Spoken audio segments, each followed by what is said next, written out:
Okay, people are starting to log in. That's so great. So I think you probably know me for those of you who are starting to come in and get live. But for those of you who might not, my name is Lori Ann Spagna. Hello, Catherine. And I'm so glad to see you here. And I wanted to come together today just to be support to the community. Hi, David. Hi, Edward. So I just want to gather with the community for people who are, in my tribe, in our community. And first of all, say happy Thanksgiving. And I wanted to do a little sacred space together, but not right away, not immediately, but for just anchoring in more codes of freedom for humanity. I mean, they've been well anchored, believe it or not. It's hard to tell. But the more we anchor in codes of freedom, the better. And also anchor in codes of integrity, which is relatively a new concept to humanity at this time. So we can do that together as a group as more people log on, and you don't have to know what that means if you're new to me. Hi, Therese. Hi, Janelle. If you don't know how to anchor in codes into the Earth's grids, you'll do it with us. So don't worry, you don't have to know, but it will be really helpful to humanity right now, especially those areas of the planet where freedoms have been so drastically and dramatically removed, right? Taken away. Australia, Austria, and other parts of the planet too. So, does the broadcast keep stopping and starting? Sometimes that means, unfortunately, I have to close out things, which is really a bummer. But hopefully that's working better. Is it working better now? This doesn't indicate anything's like going wrong. I'll also close out this. Okay, hopefully that's a little better. Hi, Karen. So I wanted to do a little grid work, not anything too massive, but just every time we do anything as light workers where we're combining intention for the good of the collective, it serves. It always serves. And when we're doing it in a conscious and deliberate way, just something little like anchoring in, especially because right now we're in the middle of an eclipse season, and we just had one, our last eclipse, and now we have our next one coming up on December 4th. And so eclipses are times of big change, not only during the eclipse, but for a long window following them, even, in time building up. So right now we're in the middle. So I'll talk a little bit about that and explain a little bit about that. We'll probably be here for an hour. I would love if you guys want to ask some questions. This is a great time for that too. Not so much questions about really personal stuff, but stuff that can help the group or the collective consciousness. So I want to do that. I want to anchor in a little bit of codes of freedom, codes of integrity, and into the grids. And we use our bodies for that, and our consciousness and energy. And I would love to, I'll address slightly the eclipses, but not too much about that, because you can read an astrology report for that if you want. And then I want to talk a little bit about Nameology too, because I've been talking about this for a long time, and it's going to be the thing I do during Christmas time, because it's just fun. Like, not Christmas time, during the holiday season that's just starting, I'm going to do a Nameology class. I've done it before. It probably will be the last time I do it live, just because, the last time I did it was probably 3 years ago or more. Probably more. Actually, it's got to be way more than 3 years ago. And I just don't get around to doing this stuff, and it's not my primary mission to teach Nameology. It's more like a fun tool that I use, that I love and enjoy, and I figure what better way to do something fun during the holiday season when some people still are stuck at home, and also when it's a time of upliftment for all of us. It's meant to be a time of like positive upliftment for us. So I figure, why not just do something fun that's a great tool for awakening beings, and it's a really amazing, powerful yeah, just tool for people to use. So I'll talk a little bit about that. So I hope that makes sense. That's basically what we'll cover today. Yeah, and I figure, hi Lily, and welcome. So let's start a little bit with some of the shifting that's happening so that people can kind of know, because it's not looking too good to a lot of people if they don't realize. And I want to start by saying this. The other night, actually it was Thanksgiving night, I went after dinner for dessert to a kind of a new friend's house, and we did like a sacred circle together. There was another friend there too. There were three of us at this point when we did the sacred circle, and I did healing for them. It turned out just to be, that's just the flow it went, and healing and a little manifesting. And that night, the woman who was new to me, she's really more like a kind of a new friend. I don't know her well at all. She said afterwards that she had a lot of like really bad dreams that night. And that like the whole night she was just having bad dreams. I've never worked with her before. And, of course it wasn't like a circle of a formal circle, right? And we did some amazing channeling and, anyway, but what it was that it was the first time her unconscious was really opened in this way, right into the light. And I'm going somewhere with this, so stay with me. So the light that we worked with, right? And I'm a pretty high vibe, pretty pure light worker. And this light that we shined on her through our healing together brought up and out the shadow aspects in her own unconscious, which she was able to process in her dream state.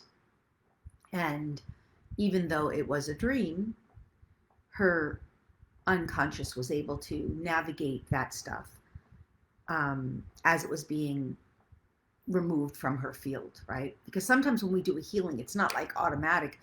I mean, during the healing time, of course, she was all blissed out, right? At the end of it, she was like blissed out and like, wow, she just couldn't believe it. But that's kind of what's going on Earth. The reason I'm telling that story is, hi, Candace, if you could understand that what's going on Earth right now is literally that. The light has shined on the whole of humanity. Enough light came in, and it shined light on all the darkest, shadowy aspects of the collective of humanity. And now that stuff, we're like in the dream state. Unfortunately, this dream state, because there's 7.5 to 8 billion people, give or take, this dream state is not one night. It's likely going to be a few years, because everybody has to process their shadow, their fear. And not only their fear, but they have to navigate this realm of where they've been entirely unconscious to determine what's true, what's real, who am I in all of this, what do I want to do, where do I want to go, because that's what's happening for the collective. And so even though it seems extremely dark at this time, and has been for the collective, basically since 2020, we've now made it through 2 years of the initiation, in a sense, of the third wave. I've been talking about this. Hi, Kimberly. For so many years, I've been talking about this initiation of the third wave, right? If you've been around me, as many of you here have, the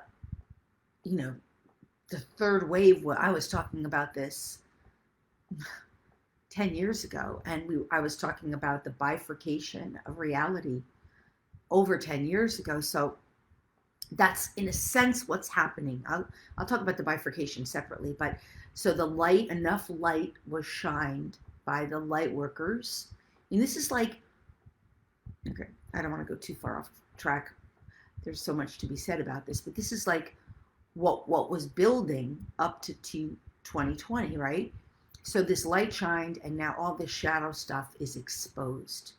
And the big thing about the exposure of the collective shadow is that it requires, in a sense, each person, each individual to navigate that time in a way that allows each individual to process the shadow in a way that they can handle it.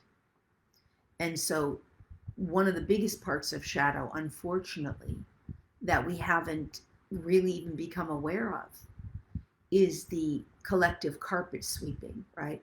Which I call denial, repression, suppression. And that will show up, by the way, as censorship. That's a form of denial, suppression, repression. And the other biggest form of this, which is unfortunately one of the most challenging aspects of our reality, is the extreme, let's call this resistance. So resistance shows up in the lightworker community big time. Lightworkers are unconscious of their own resistance too, because every time a lightworker wants to just be all positive, or wants to just be only in the light, or just anytime there's a snapback, a pullback, a resistance, what ends up happening is that polarizes us. That goes into polarity. And polarity is governed by a universal law called the law of polarity. So let's say a light worker denies conspiracy. There are many who do. Let's just say, just an example. That is, and they refuse to look at anything related to conspiracy. Again, just an example. What that does is that pushes that light worker to a polarized state because they're refusing to acknowledge something that exists. And in the game of polarity, you continue to perpetuate that which you resist. That which you resist persists. So we could use another example, someone who denies, well, you could use the COVID virus as an example, that they deny that there is other alternative healthy healing treatments, for example. That's a form of denial, and they refuse to consider any other remedies that are equally effective. That puts someone in a state of polarity.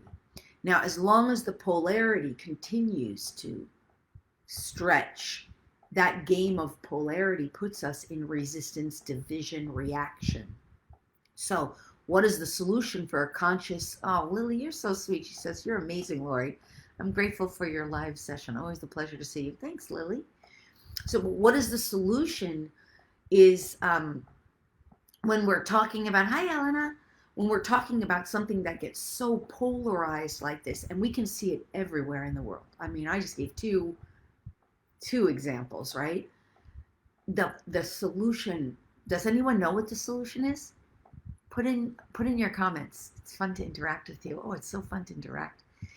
I'll say it in a minute, so I'll let you guys put in what you think is the solution. But let me just say, as before we get to the point of the solution, is to get to that state of recognizing even that the polarity is even there, right? Because somebody, for example, right now, let's use another example, who's in Austria, who thinks that the only solution is to lock down everybody who refuses to do something. And they don't realize they're in a polarized state in that case. That's the hardest part. Let's say right now somebody, I'll give you a great example. I was leading a retreat, and I was on a sacred retreat, and I'm leading the retreat. And so it's my job on that retreat to help people kind of like open up the hood in their own unconscious and say, hey, there's something I'm noticing. That's my service, right? But I did that with somebody who really didn't know me, and immediately there was kickback. There was strong resistance. There was a fight. There was an argument. And then suddenly I was the villain in the storyline, right? Like, how dare you look under my hood, right? This is resistance. This is the example of resistance. By the way, resistance is also typically a masculine energy. Push, pull, force, hold, no. Right? So that's resistance.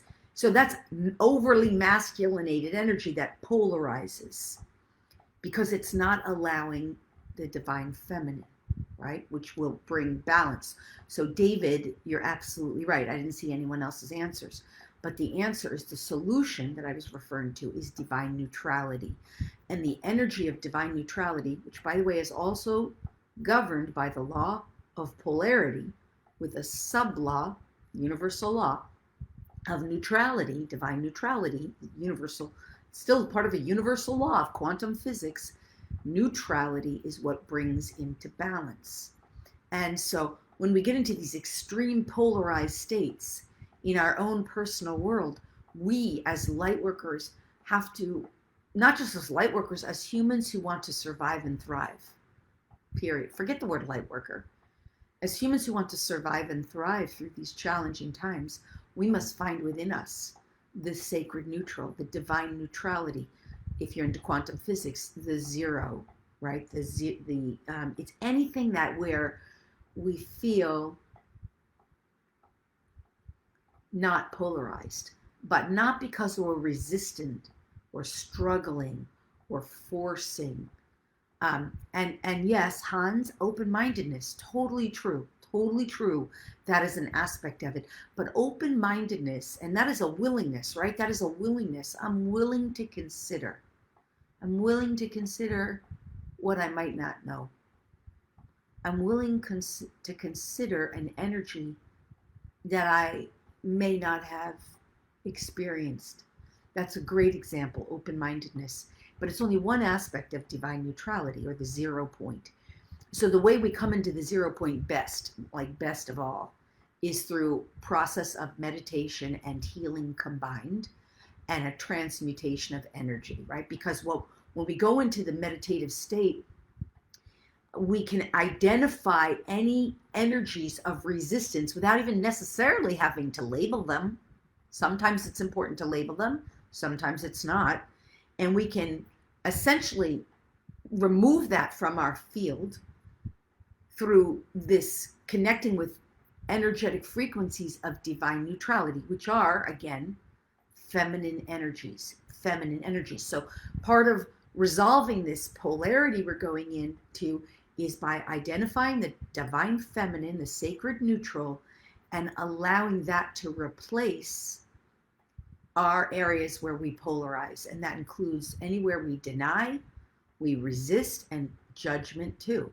So I have to say, like even just, we're all humans, right? So as a human being, every time I see some of these talking figureheads in the political landscape, it doesn't matter what side they are. If I'm even exposed to it, I just go into a state of disgust, personal disgust. Like it's just nauseates me in a way. And I'm aware, like that's where I'm not in divine neutrality, because I just see it's all, fake and phony. Faux, F-A-U-X. That will circle back around when we get to Nameology. So our job then is to begin to learn how to cultivate the energy of divine neutrality. And when we cultivate that energy of divine neutrality, if it's in an open-minded state, if we're doing it on the mental plane of existence, we can say, yes, let me just be willing to consider that there might be something I don't know. I don't know what I don't know. Or there might be something I'm unaware of. I'm unaware of what I'm unaware of. If we're doing it in a heart-centered space, an emotional energetic frequency, we could be open-minded to just dip into like some form of compassionate understanding or compassionate witness, and that energy is almost always the energy of yes. What does yes feel like in your body? Yes offers agreement, even if we don't agree. This is such juicy stuff. So like, let's say somebody's espousing something about how it's vaccinate or die, or whatever they're espousing, something extreme. You don't have to necessarily agree, but the energy of compassionate witness or compassionate understanding would say, yes, I hear you. Yes, I see you. Yes, I'm understanding that's your viewpoint. Now that counterbalances the polarity by use the heart center. And you hear when I say that, yes, it feels, if you're sensitive, like, yes, it's a compassionate center space. So you don't even have to agree with the person, but you're bringing neutrality to a polarized state. Ah, that's another good sound of the divine neutral from an emotional. Ah, of course, of course. So let's say the person watches the news all day long, and is, brainwashed into what the news, we call that a false agenda. The mass media, through mainstream or lamestream media, right? No judgment. It's just to make a point, is promoting a false agenda. Right? That is a fact. We call that a false agenda, because that agenda is to promote what they desire. And usually the one who desires it is whoever is financially backing the news program. If you do watch the news, look for it. You will see it every time. This program is backed by Pfizer. They don't use the word backed. Funded by, paid for. But in any case, let's just say you're dealing with someone who's like, buying into that false narrative, and they believe it's true. And so they believe that the only way to solve this issue, on this particular issue or any issue, but in this example, is a vax, let's just say.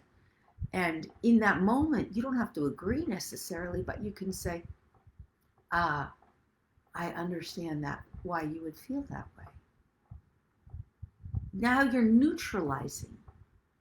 You're neutralizing from the emotional heart center. You're using the intelligence of your heart, the wisdom of the connection between the brain and the heart to acknowledge. Like, this is how we change things in the everyday life, right?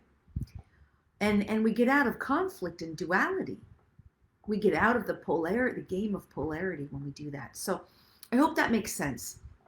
So as we learn to cultivate divine neutrality, and of course, going back to what I was saying earlier, the best way to do that is always, ultimately, we get skilled at it. The more we go into really good meditative states, because when we go into meditative states, an energetic density is removed from the field one way or another through the healing process. That's a healing process, but meditation naturally does it. Either it's going to dissipate it, right? Just an everyday meditator, even if it's just an alpha brainwave, it's going to dissipate it. But if it's a deep clearing or healing, then it's going to like lift it, remove it, and dissolve it, right? Takes it away, transmutes it. That's what Source does when we ask, when we work with healing modalities. So thank you, Elena. She says it's so good to hear and see you again. Oh, that's so sweet. Thanks, Elena. So I love this stuff. I love being with community and being able to share. And I mean, I know almost every one of your names that I've seen. So it's really, really lovely to connect. But that's the best way to get into neutrality, because that ultimately changes our whole energetic. We're not just actively working on it through the brain or like thinking through it to make the connection with the heart.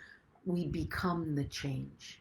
When we do energy clearing like that, energy work, we energetically vibrate entirely differently. And then it's like, we don't even have to think about it. We're just the walking neutrality, where we become more and more the embodiment of the divine neutral, restoring balance for humanity, right? Our physical bodies become the physical pillar of that. So I hope that helps, because that is really what is the solution in a sense. It's not the only solution, but it's a major part of the solution for us on earth, on any given thing, on anything, because that is what is happening with this shift of consciousness. We're coming out of duality and polarity and into the sacred neutral. And the sacred neutral eventually will bring us to a place of plurality, but I'm not going to go there because that's a really advanced state of being, and not that it's kind of like too much to get into. But does all of that make sense to you guys as you're listening? I'd love to see your comments. So let me know, and if that's helpful to you, because now if you can apply that anywhere in your life, any relationship that you have, whether it's to yourself or to another human being, or to an issue in the external world, like the wrongness of the hyperinflation that's going on, for example, right now, or the wrongness of the lies that are being perpetuated on humanity, or like whatever it is that you're, or the wrongness of someone else's point of view, the more you can cultivate that process in your life, the more you'll start to realize that your life goes in more divine flow, right? And more ease and grace in any area that you apply it to. Okay. Hi, Oksana. I was going to call you today. Thanks, Therese. Oh, I get it. This is all delayed a little bit. So Therese is saying yes, it's very helpful. And Ruth is saying yes. I like the compassionate response around yes. So good. She, specifically around the vax discussion. So yes. All right. So I want to dovetail this into, let me just ask if there was another piece before I even go to Nameology a little bit.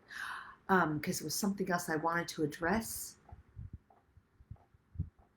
Okay, while I'm thinking about that, because I know there was something else relevant. Was it the eclipses? Well, I did mention that. So I'll say, hi, Christine. I just say a little bit about the next eclipse coming up, which is on December 4th. And you know, I'm not a professional astrologer. I just know I've been an astrologer or some form of working with the stars in a lot of other lifetimes. And what happens when you're working with the DNA, as I do, your gifts from other lifetimes are also coded into your DNA. So as you start activating your DNA, this is a separate conversation, of course, those gifts start to just come out naturally. So my knowing of astrology, it's not formally studied or formally trained in any way. It's just, I started knowing it. And I have a lot of astrologer friends, and we kind of talk about it. And then every once in a while, I'll listen to a report from some professional astrology, and I'll be like, oh yeah, that makes sense. So anyway, you can always go, on YouTube. They're like the most popular YouTube videos there are. It's not about the person, it's about the astrology, like astrology reports. A lot of the astrologers are not very spiritual. A lot of them are not very enlightened. And a lot of them are just like, I don't even know. This is not about that. It's all good. Everyone's doing their purpose. I catch myself because that's my own judgment. But you can listen to any astrology report about the upcoming eclipse. That's my point. So I don't want to spend a lot of time on it. But I just want to say that this eclipse is in Sagittarius. And it's the last of a series of the cycle of eclipses related to Sagittarius, Gemini. So it's a completion eclipse, and that means we're leaving things behind. But eclipses are always an initiation as well into the next. It's a full solar eclipse, which means, the sun is the essence of who we are, right? We are the sons of God, so to speak. So the sun is, who are we? What is our foundation? What is the truth of who we are? And this eclipse is about, Sagittarius is ruled by the planet Jupiter, which is always about expansion, expanding our consciousness. So it's a completion, in a sense, of how we've been expanding our consciousness on Sagittarian values, which is like theology and spirituality and higher learning and wisdom, philosophy. But it's also an initiation into new avenues of expanding our consciousness. And these new avenues of expanding our consciousness will be related to the next eclipse cycle, which have a lot to do with Taurus and Sagittarius. That's the next cycle of eclipse that's coming in. You don't have to know astrology to understand this. The point is that our next cycle is going to awaken new understandings about our bodies, our physicality, that we're not just physical beings, that we are much more, and how we treat our earth and how we treat our bodies and how we interact in the earth and with the earth, including all the earth's resources. We're going to be looking at that. We're going to be learning more and expanding. And of course, the Scorpio axis, which is not involved in this particular upcoming eclipse. That was our last eclipse, but that's going to be in our next cycle. will also begin to come into play more and more as we move into February and the next eclipse cycle. So I don't necessarily need to talk so much about Scorpio because it's not the primary part of this upcoming eclipse on the 4th, but just understand we're going to begin looking at our resources, our value, our worth, how we care for our physical health and our bodies. And this is going to be and also how we care for our earth and the earth's resources. Think oil, think food related, water, oil, gas is soon going to become, okay, well, I'm not going to get too far into the predictions of it because, by the way, if you want to join me for the predictions call, I think some of you are definitely because I recognize you, but go to LoriSpagna.com under the live events. Yeah, you'll see the 2022 predictions call. That's going to be on December 12th. I'll get more into the predictions there, and a lot of that will be channeled. There's just so much good stuff.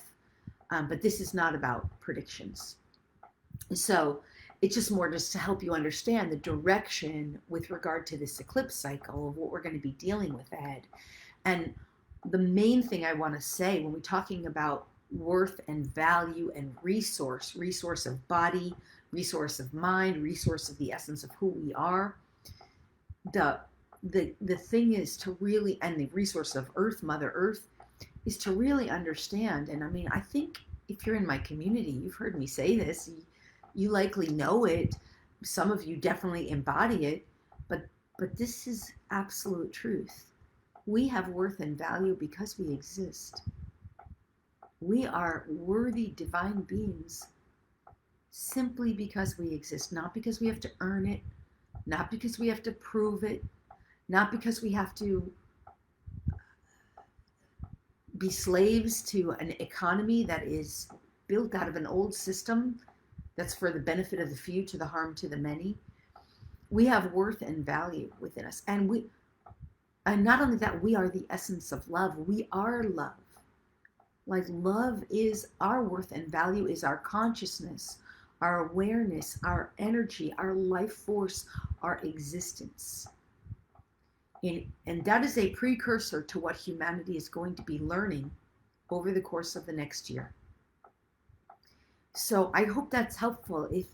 If you begin to really know that and own that, like on a daily basis, just take a few moments, hands to heart, and just, I am worthy, I am valuable because I exist, right now, just do it for yourself. I am the essence of love. I am the essence of pure divine consciousness. And this may seem very basic, but even in a daily activity of just breathing that in and anchoring it through your body, and you'll know even how to do this even better once we do the, at the very end, we'll do that little meditative piece that we're going to do to anchor in more codes of freedom and codes of integrity for humanity. Codes of integrity, we'll probably also do sovereignty. That's what I'm hearing. Either someone said it or it came in from, it's in our collective group. So you'll know more, but every time you breathe that in, I am the essence of love. I am the essence of awareness. We all are. I'm saying I am, but I mean all of us. That you breathe that into your body and that you recognize your worth and value because you were created. You were created not only by you, an aspect of you that is your we could call your higher self. There are versions and versions of you on layers and layers, multi-dimensional layers of you, of each of us, right? And that always comes in through the channeling sessions, of course. So because we were created, not only by us, by a creator, and that is an aspect of a one true, what do we call that? It's God, source, infinite love, all that is, however we refer to that, it's all of it, right? Can't be limited to one word. Rama, Krishna, Allah, it doesn't matter. It's like that source of infinite love, infinite awareness, that we are part of that. And therefore we have worth and value because we exist, not because we're struggling to pay the bills in some falsely created matrix that is trying to basically suck out the life force of us. And that matrix has to crumble. But it cannot crumble if we're in a polarized state. So that's how, these are just tools for coming into the sacred neutral. All right, I hope this makes sense and this is helpful. And this is what the eclipse is sort of like ushering in for us ahead. So, and it's not new stuff, but you see, the bulk of humanity really doesn't quite understand this. They don't yet understand this. They're still in such a polarized state. So, of course, there will be, okay, I'm staying out of the predictions because it's very easy for me to go down that direction, but I want to dovetail into Nameology. But I hope that's all helpful to you. We're going to go to Nameology. And again, if you want to join me for the upcoming predictions call, it's on 12/12. Just go to the website. In fact, I could put a link in there for people if that's helpful. But it's at the website at lauriespagna.com under the live events tab. Oh, I gotta move that speed out of the way. Here's the link, because we'll go more into predictions. And when I do predictions, by the way, for me, I used to do predictions a lot more just by looking at the energy and looking at the astrology and the numerology, and I will include that. But I just want to say it'll be a lot more channeled, because in the last couple of years, the predictions have been much more channeled.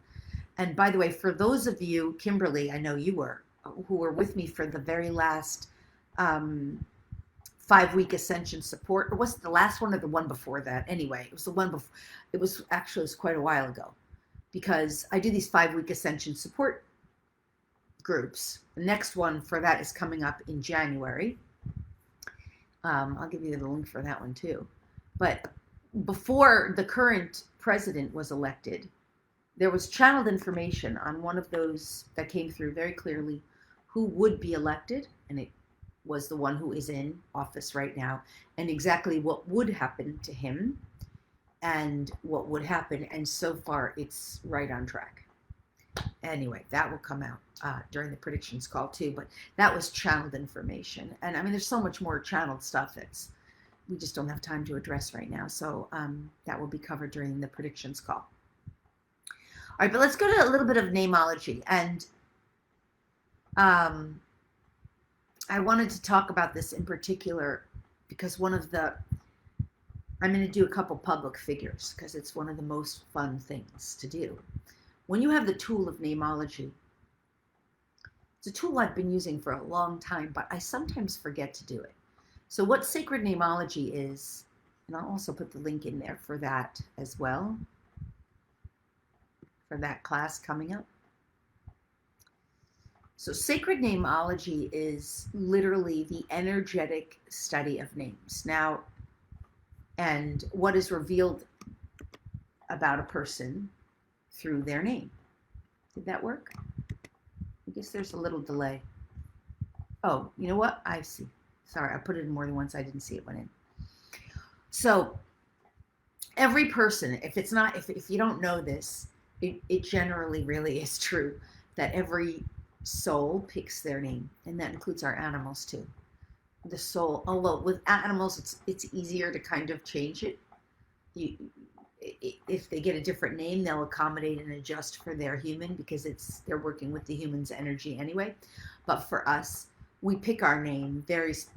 Many animals do too, but they'll adjust. Whereas we pick our names, and the names are always whispered into the parents' ears so many times by the angelics, by the soul, him or herself. And if it's gotten wrong, that's usually when a person comes into their life and says they want to change their name. And I'm not talking about changing your name to something like, Luna, Divinica, Star, Melchizedek, like all that stuff is just metaphysical ego for the most part. Be mindful of people who start calling themselves Star and Melchizedek. I've had enough experiences. It's like a metaphysical ego. But I'm talking about a human who's like, they come in and they're named Christine, and they're just like, no, I really know I'm meant to have the name Crystal or something like that. So in any case, we pick our names, and the names are the energy that we embody, and they represent, you know, who we are in this lifetime and the frequencies of energy that we're going to be working with.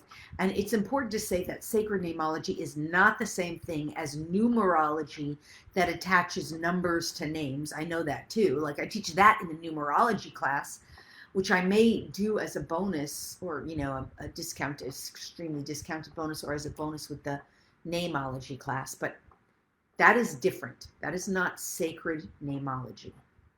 Sacred nameology is the energy of the soul's name and why the soul chose that name, what they're here to do, teach, heal, resolve, evolve, etc. And it's all very, it's not mathematical. Whereas numerology with names is very mathematical. So, hope that makes sense. Does that make sense to you guys? Let me know. So, I just wanted to give a great example of one of the famous names on the world stage. I'll give a few of them. And this is not about whether you like the people or not, okay? This is about the nameology of the name. So we're going to first start with one of my favorite ones, Anthony Fauci.